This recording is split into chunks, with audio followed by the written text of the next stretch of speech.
On the woman's wedding day, a deranged man suddenly burst in. He screamed that everyone deserved to die, and pressed the detonator. An explosion instantly rang out, and the bride collapsed to the floor, but she found herself unharmed, as time around her seemed to freeze. Then a girl emerged through the flames, and said she'd finally found her mother. With just a clap of her hands, time rewound to that very morning. The woman jolted awake in bed, thinking it had all been a nightmare, until the little girl appeared again. The girl explained she was from the future, the woman's own daughter years ahead. Someone had invented a time travel tunnel, intending to return and kill the girl's parents. Hearing this, the woman couldn't help but ask who the girl's father was, only to be shocked that it was the very madman who had ruined her wedding. Suddenly, her stepmother barged in, and shattered a teacup. She berated the woman for having a child. On her wedding day, the woman told her not to frighten the girl, but the child shoved the stepmother away, calling her an old hag. Enraged at being called old, the stepmother moved to discipline her, until the girl waved her hand, and froze time once more. The woman realized her daughter could control time. The girl said she couldn't maintain the freeze for long, but she could rewind time with a clap. Amused, the woman redirected a wooden rod mid-air. When time resumed, the rod smacked the stepmother in the face. The girl clapped again,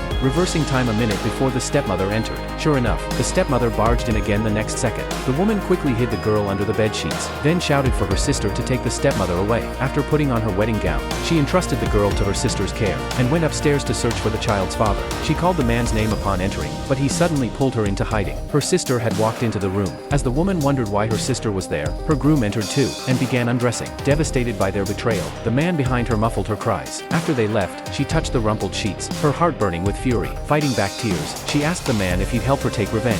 He pointed to the security camera. Understanding, she showed the footage to her father, only for him to prioritize family honor, and demand she stay silent. As she tried to leave in despair, her father had guards block her. Then the man appeared down the hall, a knife glinting in his hand. Realizing his intent, the woman stepped in front of her father.